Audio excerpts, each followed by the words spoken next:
Hello, everyone. I'm Claudiu Murgan, the host of the Spiritual Inspired podcast, and my guest today is Tom T. Moore.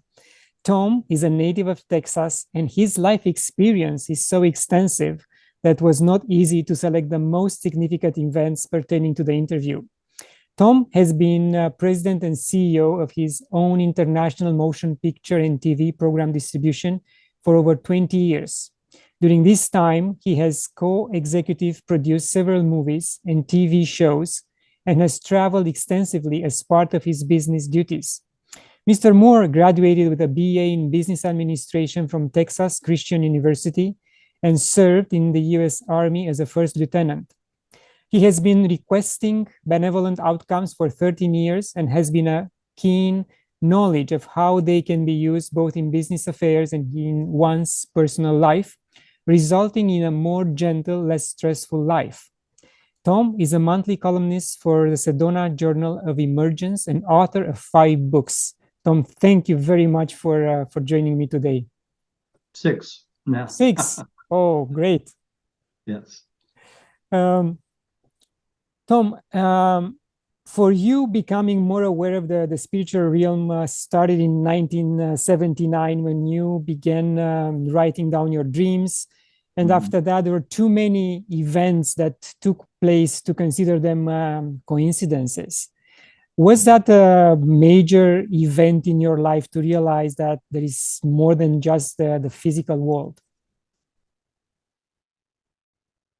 Because I had read an article in the Dallas Morning News by an astrologer whose hobby was the Dallas Cowboys. And he said, well, they're not going to the Super Bowl this year, but they're going to go next year. And I'd never read a prediction like that. So I tore the article out, stuck it in my desk. At the end of the football season, he was right on about 80% of the reasons he gave. And so a year in advance, I ordered or reserved 300 airline seats down to Miami. And at that time, I owned a small tour company.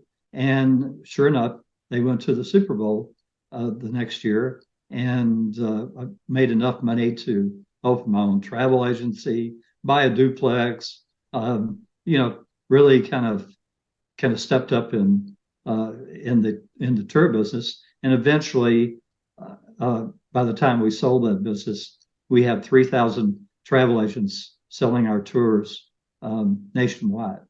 So that was a major event. And then along came Recording My Dreams in 79. And my wife and I were supposed to have gone to Manila for a World Congress of Travel Agents. And I had a very detailed dream of an explosion with a woman and some men involved. And so it was so vivid that we canceled Manila, added days on to Taipei and Hong Kong.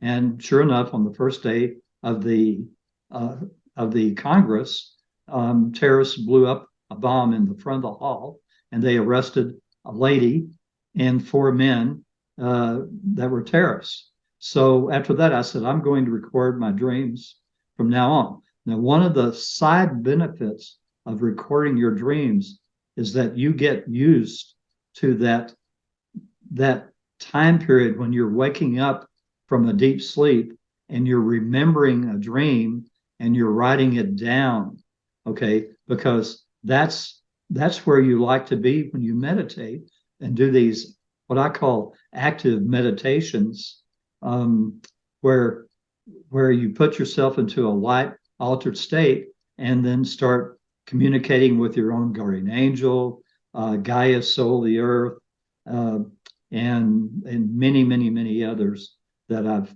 communicated with along the way. So that's is one of the benefits of recording your dreams. You get used to that area of in between sleep and consciousness. Yes, and from my own experience, I have to do it right after I wake up, because otherwise, if I do it, let's say 15, 20 minutes later, I forget a lot of details, which in the dream are very vivid and very, Yes. again, detailed. And I don't know if, yeah, it can't be as little as 2 minutes. if yes. I have like 3 dreams to write down, and suddenly I say, "Oh, what was that first dream?" So yes, you need to write them down, or keep a pen light and a notebook next to your bed, and you can get up in the middle of the night. For those of your listeners who have partners, so you won't disturb them, you go to the bathroom and sit and write down the dream before you forget it. Yes, and sometimes they don't make any sense, but you still have to write them down. And sometimes I don't have words for the dream, so I have to be inventive with my words. Just sketch something, and maybe later on I'll remember more details. But sometimes, honestly, I don't have words for what I dreamt. Yes, yeah, very, very, very difficult to express in words, because I've been told that during dream time, we're directed across the universe to places where we help solve problems, either for someone in their dream state or in their meditation, or sometimes, they're awake and somehow we come to them and we help them solve a problem. We are known, the explorer race is what we're called. We're known as the great problem solvers of the universe, and that's one of our jobs in Dreamtime, is to help people solve problems. I've been told that we actually will solve more problems or make more decisions in one day than many societies do in a year. Wow. Do you think that anything wrong can happen to us while dreaming or No, the dream state? I've never had it. I've even at times, because I teach the gentle way to people, in the middle of a dream, I'll say, "I request a most benevolent outcome for whatever it is. Thank you." And I've had lots of the readers of my weekly free newsletter write to me and say, "I requested an MBO in the middle of my dream." So it does affect you benevolently. Good. So we put that concern to rest. Thank you. Yeah. So, Tom, in 2005, you attended a seminar in Sedona with Dick Sutpen that was designed to increase one's psychic senses. So, does this type of seminars really work? It all depends on your desire. Now, in my particular case, I had been to a couple of Richard Sutphen's, Dick Sutphen, Sutphen, for people wanting to know his name. I had been to a couple of his seminars before, and but I was allowing my wife her own path. You can't force people. That's not good. So she said, "I want to go to that. I'd like to go." And I said, "Well, okay." Thinking that I would just be supporting her. I didn't think I'd get much out of it. But for the last 2 or 3 years before that, I had channeled for me a Indian shaman living in the 1600s by the name of Reveals the Mysteries. And so I asked Reveals the Mysteries, is my soul contract to help this person whose name was Robert Shapiro, who had channeled for me, to assist him in his work. And I was told, no, that is not your soul contract. And I thought that was very strange. And so, we go along, and at this seminar, Richard was having different things that he wanted to do to try and improve upon. And one of them was automatic writing. So he was putting us into this altered state. And instead of trying to do automatic writing, I said, well, I'm going to see if I can communicate with Reveals the Mysteries. And so I said, Reveals the Mysteries, are you there? And he said, yes, I am, Tom. I said, oh, wow, that's great.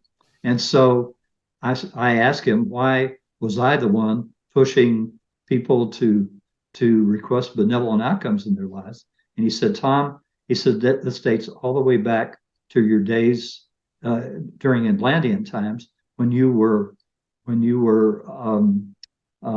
inspired to create the gentle way.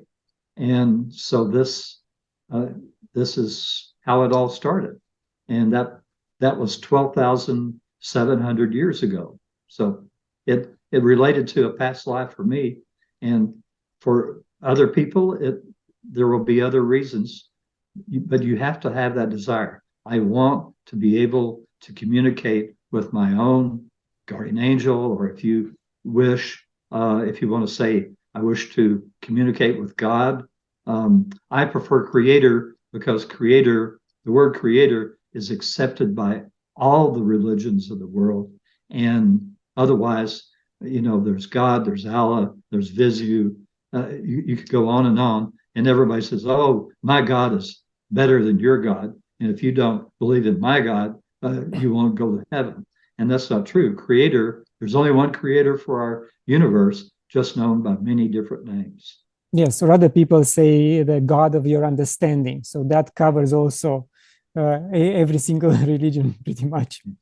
Yes. And you mentioned the gentle way. How does this approach still applies in today's society? How do you, what's your feeling? Do you see that people are willing and eager to implement it? It's one of those slow growth things. I've been teaching the gentle way since the late 90s. And there are thousands of people all over the world that request benevolent outcomes in their lives. And some will do it for a while and then they'll forget.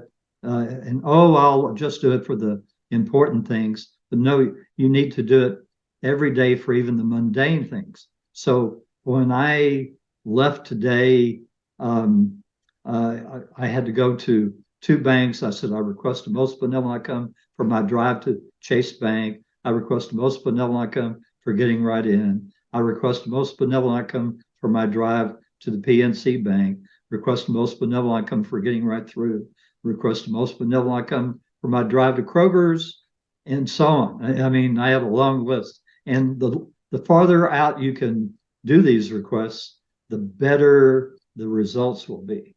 If you try to say, I'll request a most benevolent outcome for a space in front of the front door of a restaurant, and you wait till a minute before you arrive, don't be expecting great things, because it probably won't. But if you do it far enough in advance, as you arrive, there'll be somebody backing out just as you arrive. And some people call it their parking angel, but it doesn't matter what you believe, it works. And because you mentioned the most benevolent requests, some of them, let's say, especially the important ones we might ask for, might come from a need, not of what we, or from a desire, not from what we need. So some might come from the ego, some might come from the soul. Are the angels capable of making this difference and act on it? Well, that's why you say it out loud, okay? Because scientists in the future will discover that the human voice has much more power than we understand at the present time.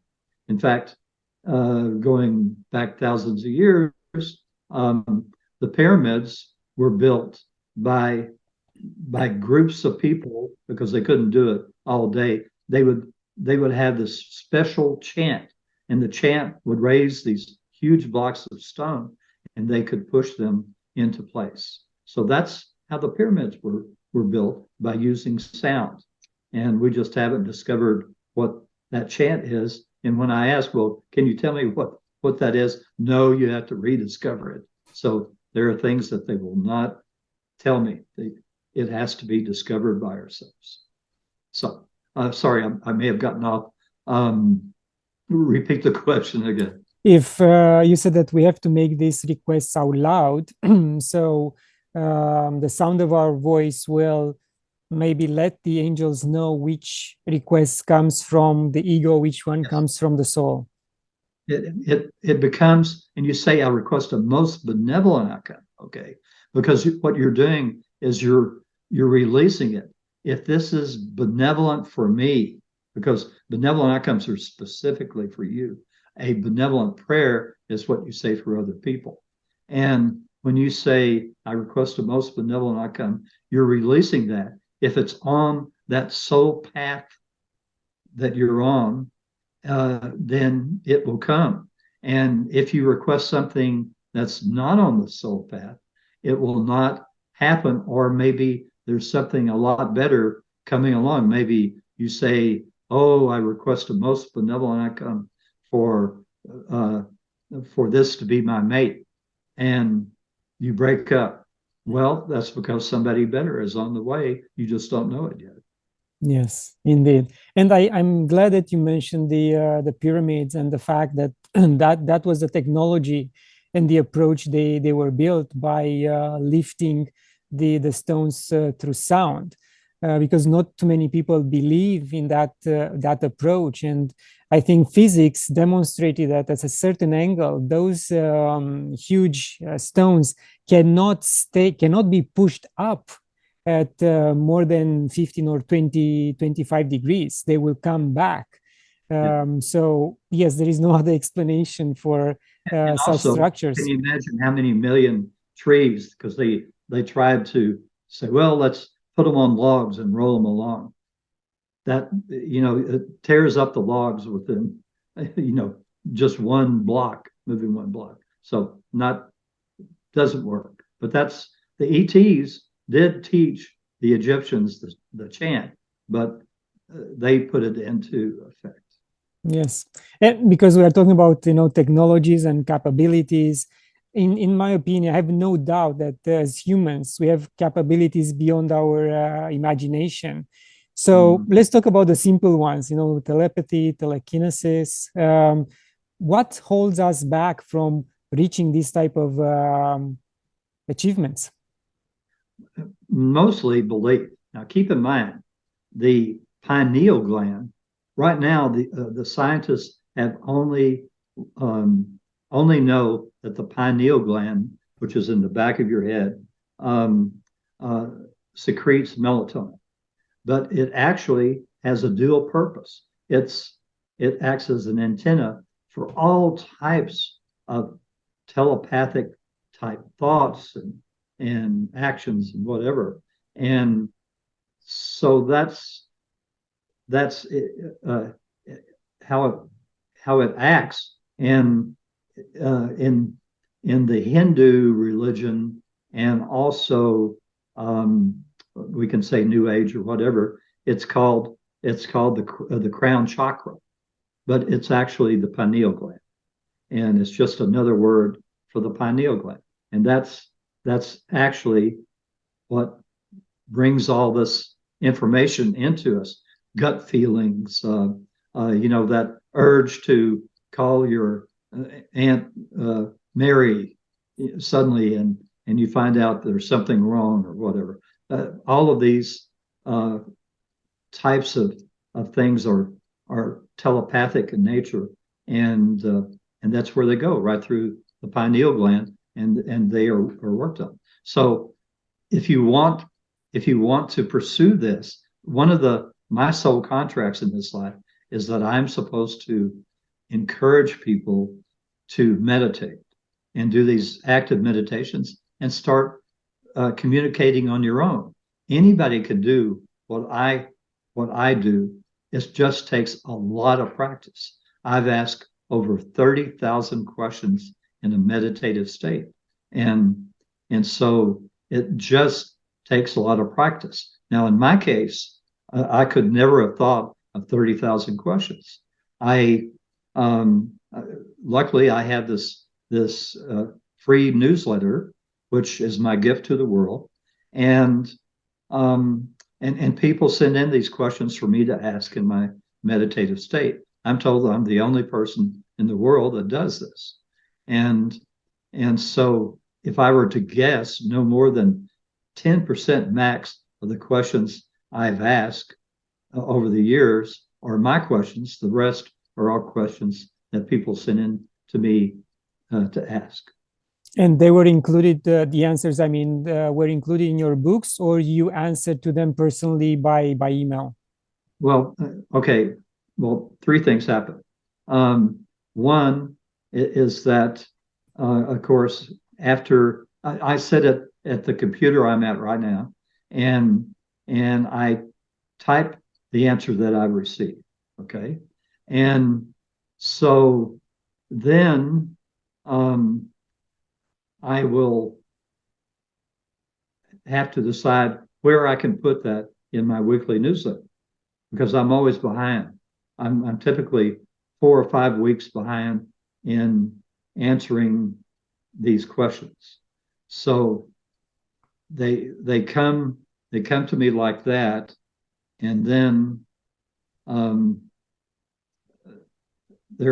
I will combine. Let's just say under Atlantis and Lemuria. Let's say I ask a question about Atlantis, in 2007. The next year, I ask another couple of questions that pertain to that very same subject of Atlantis. And then 2 years later, and then 3 years later, whatever. And eventually, I will either do it myself or have someone combine all the questions that pertain to that particular subject on Atlantis or on Lemuria. And that's how the books are born. They're just compilations of all these free weekly newsletters. Interesting. And from what we know, Atlantis went down because of them, mismanaging certain technologies, and this is how it happened. Do you think that now humanity is at the same phase where, by mismanaging technology and human behavior, we can go down the same path? No. I was told that at the harmonic convergence in 1987, we reached a vibrational level where we will never destroy ourselves again. And when I started writing that Atlantis and Lemuria book, I was told, Tom, you've had more lives during Atlantean times and Lemurian times than any other person on Earth. It's about 180 for Atlantis and 65 for Lemuria. And I asked, why so few in Lemuria? Well, it's because they were a much more gentle society all the way up until the last 1,000 years of their existence, when the countries on the continent started warring with each other. So that's, but no, we will never destroy ourselves again. So, in other words, consciousness won't allow us to be destroyed or destroy ourselves, as you said. Perfect. That's good news. And right. staying on I'm told this Ukrainian war will be the very, very, very last one for Europe. Yeah, we all hope so. That it's a pointless destruction and loss of lives. In my weekly newsletter, I have a benevolent prayer that I ask people to say each week for ending the fighting in Ukraine. Thank you. And stay on the subject of past lives. Do you remember which one was the most exciting life you had? Were you given that piece of information? I don't know about the most exciting. I mean, the worst life I ever had, I was told that I helped sink the Lemurian continent. I was a religious leader, and we were warring with a couple of other countries, and so I encouraged the leaders to go ahead and drop a hydrogen type bomb on those two countries, and thinking that they had no way to retaliate, but they did. and it wound up these bombs wound up sinking the whole continent. And it took me 80 or 85 lives to balance that one. So that was my worst life. Now, as far as good lives, my sole interest, because I come from a planet in the Sirius B star system before volunteering for the Earth experiment, where I was a religious leader, sort of like a Dalai Lama kind of guy. And throughout all my lives, I would always incarnate as the same religious leader. And for that reason and some other reasons, I'm allowed to be one of only 2 or 3 people that have a life at the start of every single major religion. So I was one of Moses' sons. I was Salome, I'm not sure how to pronounce the name, who was one of Jesus's female disciples and the mother of James and John, I think. And I was one of Muhammad's friends, close friends, advisor to him. So I've been around for all these major religions. And I still have 2 to go, but they are actually in the past. So I will actually have lives in the past for the start of those 2 religions. Interesting, very interesting. So that proves the point that karma is something, let's say, not tangible, but real at the same time. And we have to behave in every single lifetime if we want to go upwards. Yeah. Now, karma, of course, most of the time they use the word balancing. All lives must balance by the time you have your last life on Earth. Now, typically, most people have only 600 to 800 lives on Earth, but I'm already on my 1,005th, and I have 300 more to go because everybody wants me to be their advisor when they're heads of countries, and there's a reason for that, but we can get into that if you want to. But so that's but all those lives have to balance, and each one of those lives have 12 parallel lives on different frequencies. And I have a whole chapter on parallel lives in each one in the Atlantis and Lemuria book, and also the First Contact Conversations with an E2 book. So in these different parallel lives, is this the same you in different timelines, different social positions, or how do you explain that? Okay.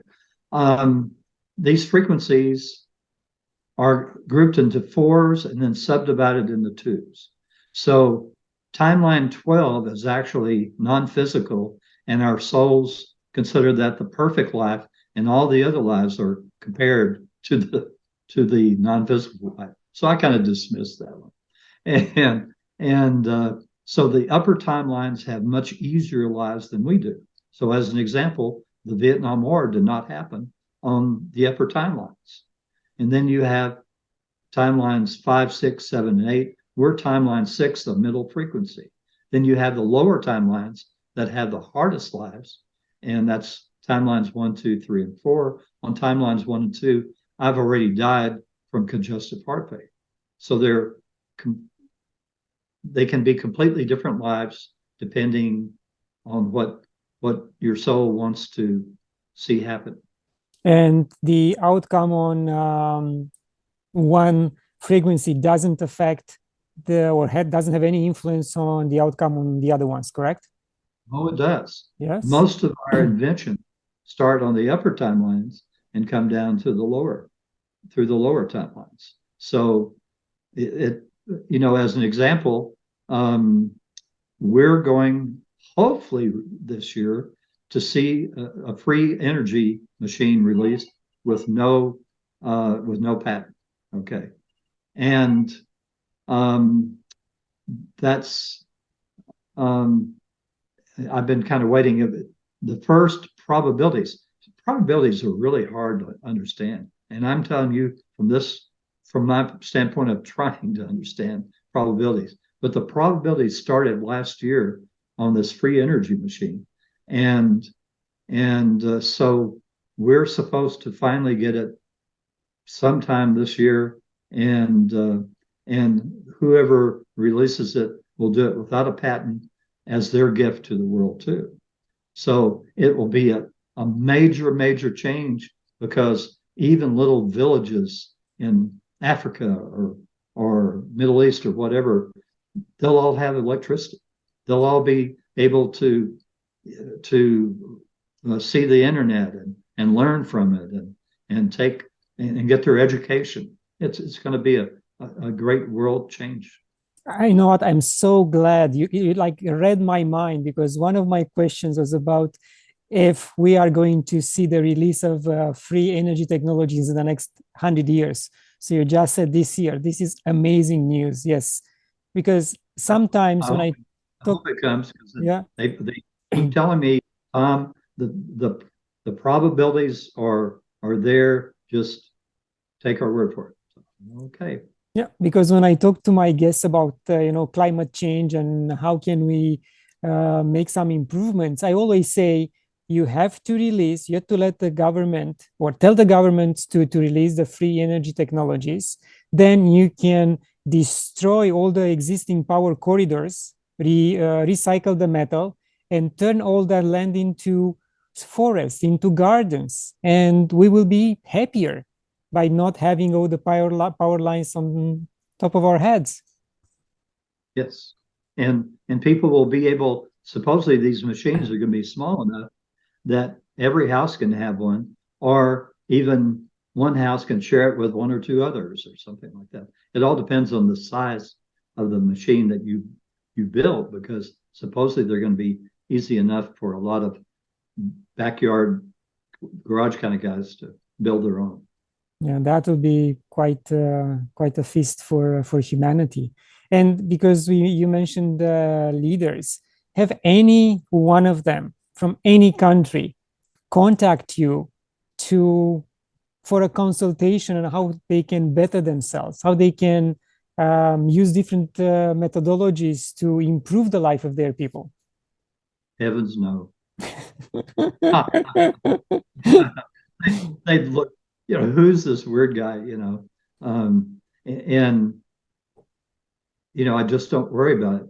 I know that there are things in my future that are going to make me much more known, but I can, I'm in no hurry. In some ways I am, because I've been told that my family and I are going to go up to a Syrian mothership and shoot for 14 days. And it was so hard when my buddy, first contact conversations with an ET, when my ET buddy, was talking and conversing, we were going back and forth, and I was about to close off the manuscript for the book and send it to my publisher. He had kept hinting and hinting, oh, you're gonna get to fly in my ship, my scout craft. Oh, great! Can I take some photos? Had no clue, what he was talking about. So finally, he knew I was about to send it, and he said, "Tom, you and your family are going to come up here and shoot for 14 days, a series of documentaries." So amazing. So in this case, yeah, we'll see. Does it mean that you don't need any physical preparation for this trip? Is your body at that frequency that they can beam up, or you don't know? They have some kind of little devices that are really tiny that attach to you, and it gives you your own. It's like your own spacesuit, except it's invisible, and also it can translate any language or thought or chirp or buzz or whatever in the universe. and so you can on Antura's spaceship, which is 50 miles above us, it has a crew of 900 from 37 different planets and their families, because they live their whole lives on board the spaceship. So it's 1,500, and they're taking these millions of readings every day as part of this Earth experiment with the 4 negative energies. So we're supposed to go up and we'll be able to interview bird beings, insect beings, a couple of reptilians. Antura is the amphibian like me. We're the same soul group. That's why we have an easy communication, because we're fragments of the same soul. When he has lives on Earth, his sole interest is exploration. So he was, as an example, Marco Polo's uncle, and traveled the Silk Road before Marco wrote about it. And he was Sacagawea, who guided the Lewis and Clark expedition across the top of what eventually became the United States. So he likes exploration and laying out towns and villages, all the streets, and he likes doing that kind of work. Nice. And Tom, if you need anyone to carry your bag in that trip, please sign me up. I even asked if we could take our 2 closest friends along, because the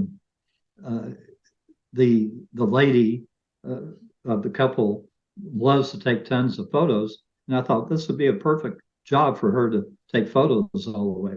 No, it's not on their sole contract. So that's the way it goes. And you know what? I don't think anyone will believe that these photos were taken at that particular location. And staying on the technology and the believing subject, maybe you've seen the amazing holograms of dragons or spaceships being released during the football games on huge stadiums. So if the extraterrestrial will decide to show themselves up tomorrow, are we going to be able to make the difference between these holograms and the real thing? I think so, because people will see things they've never, ever seen before, and beings and all. And keep in mind, and I know I'll be asked this eventually in interviews, because eventually I know we're going to have a minimum of 1 and probably 2 theatrical length documentaries that will be shown in theaters. Plus, we'll have over 100 episodes where we interview all 39 species of people from the 37 planets. Plus, one of the really neat things I found out is that the ETs, of course, had been following us and all our whole history. So they had these little tiny drone cameras that operate at a frequency just above our ability to see them. And so they've been around for all the major events of our whole history. And so which ones do I choose? Well, I've been making a shot list, of which ones I'd like to see. And of course, it'll be all the major religions, but that's going to be extremely controversial, because none of them are what, shall we say, their leaders make them out to be. I'm going to hold off on showing that footage as long as possible. It's going to be really upsetting. Yeah, it's going to be a psychological shock for billions of people, not millions, billions. And this is when we have to, turn inside and believe in ourselves, love ourselves, and see the results, and then look at the world with a different eye. With a completely different eye. And I'm actually told that that all of these episodes and things that I'll be doing will be even more so for future generations, because the generations now have been so, how do you say, Altered, indoctrinated. yes, that they're going to resist what actually happened. But it'll be the next generation or the generation after that that will understand and accept this. So, and I do know, I've already been told that my two children will return to internship in 10 years because we just won't be able to get to everything, and people will want them to go back and look at other events. So but I won't be around. I've already been told Tom's going to leave the building before then. You're going to be in a better place, much better place. Yep. Well, I've already been born back on Nomo, the water planet, and I'm 50 universal years old right now, and I've just started advising the Federation of Planets, which consists of 20,000 planets. I've already started advising them again. Just started, I was told. So, and I asked, well, will I just kind of catch up with me at 50? And I was told, no, you will start as a little tadpole baby and grow up. So that's one of the strange things about the Earth experiment, is that all of our lives going on are all going on at the same time, and we can rewrite the past and the future. So if you are a good boy, a good girl, you can make things easier for you for future lives if you work on it. Yes, and you just mentioned that about your transition on a different planet. In that particular life or existence, will you remember right away what your contract is and what you have to do on that planet, or it has to be gradual and you have to work on it like you've been doing on Earth? I'm told it's almost immediately available. We are veiled from knowing our true selves as part of this Earth experiment. And I need to touch on that for a second.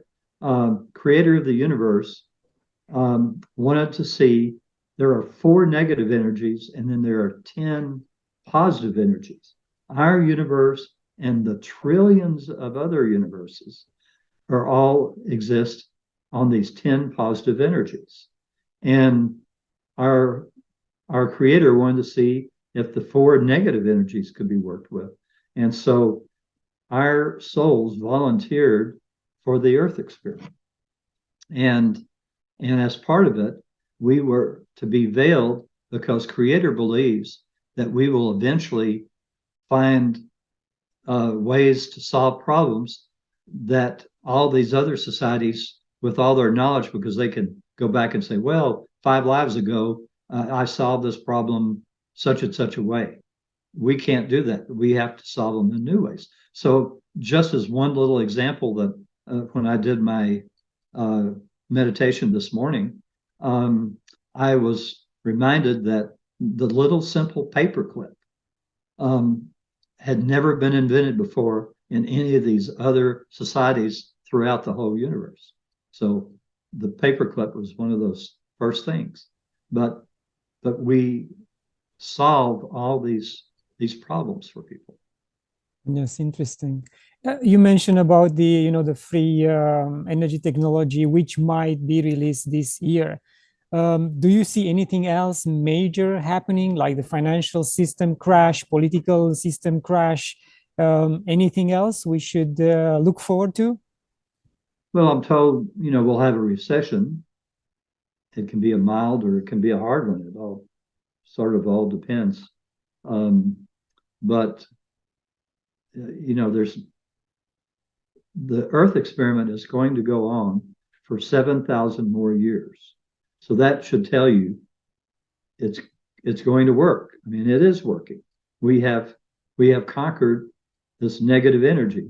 And when we start going out to the stars, when the explorer race goes to the stars, we are going to take these small bits of negativity with us, and that will help all these societies that may be millions of years ahead of us technology, but they're all stuck at about 5.3, 5.4 vibrational level. And by having this negative energy bringing with us when we go to the stars, starting around 3250, we're going to help them start growing again. And everybody in our universe and then the trillions of other universes will eventually all use this negative energy. So most people think that we live in a hologram, in a matrix. Is that the real definition of our world? What's your perception? Well, unless you want to consider that the parallel lives are holograms, they're not really holograms, they're just Earths on different frequencies.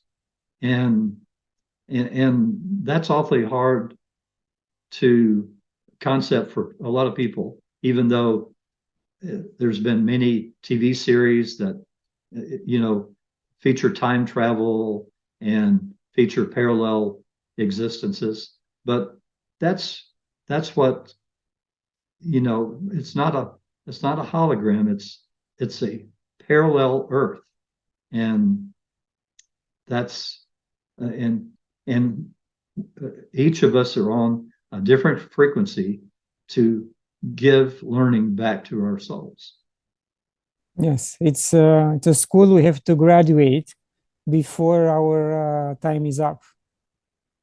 Well, you keep coming back. I'm told my very last life on Earth will be in 7,000 years, where I'll be in charge of the cleanup crew, because by then the Earth will be down to almost no people. And my cleanup crew will make sure the Earth goes back to its pristine look, because Earth, being the gem of this universe, will attract tourists from not only all over our universe, but even other universes as well. And there'll be just enough negativity for people to feel it when they're on Earth. So we are the gem of our universe, the most beautiful planet. The Creator loves variety, and that's why we have so much variety, not only for us, but also to help us, recognize, oh, there's a bird being, or, oh, there's an insect being. We'll know what they remind us of from our lives on Earth. Yes, and there is, late anthropologist Hank Wesselman, who wrote a trilogy about what he saw in the future, 5,000 years in the future, and we are becoming nomads, and the geography of the Earth is totally changed. And again, there are few people. There's no more, oil, gas, homes as we know them today, power. So it's all changed. So what you are telling us right now is pretty much in line with what others have seen in their future. What is your sixth book all about? The sixth book is called The Gentle Way with Pets, and Angelic Help for Your Animal Companions. So in the book, first of all, I have a really good review of requesting benevolent outcomes and how to say benevolent prayers. And then I feature story after story sent to me from my readers in my newsletter of benevolent outcomes that they had with their pets, going to vets or choosing a pet or choosing the food, and on and on and on. So lots of stories there. And then I start interviewing what we call group souls, but they're the same as our souls, but they just have a different interest. So as an example, there is one soul that ensouls every single dog on Earth, okay? And dog soul. And there is one soul that ensouls every single feral and domesticated cat on earth. And when I ask cat soul, well, what about the lions and tigers? Oh, those are other souls. We like to share the work. So I interview all these different kinds of group souls, and they tell me where they came from, which typically is like the oldest part of the universe. Most, astronomers think that the universe is only 13.2 billion years old, and it's actually 25 billion. And even the James Webb telescope, that's within the next 5 years, it will be able to see farther and farther, but it won't go even as far as the universe is. It'll go about 20 billion years old. But they'll have to calculate and recalculate to make sure they're not making a mistake when they tell people that. And the other thing that the James Webb telescope will see will be this void of several million miles between our universe and the next universe over. And eventually, because there is this void between our two universes, there's two others on the other side of our universe, but we can't see them. In our night sky, we can see this other universe, but we think it's ours.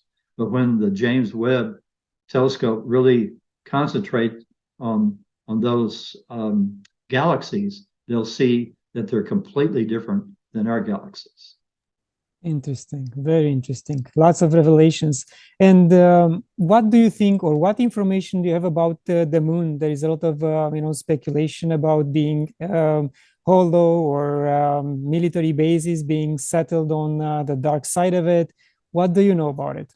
There is an ET base that is hardly occupied these days, but there is an ET base on the other side of the moon. There's also a crashed spaceship, and I'm told that my family and I will get to go visit that during that 14 days, but we will not be allowed to go on the ship because it's too dangerous. Too many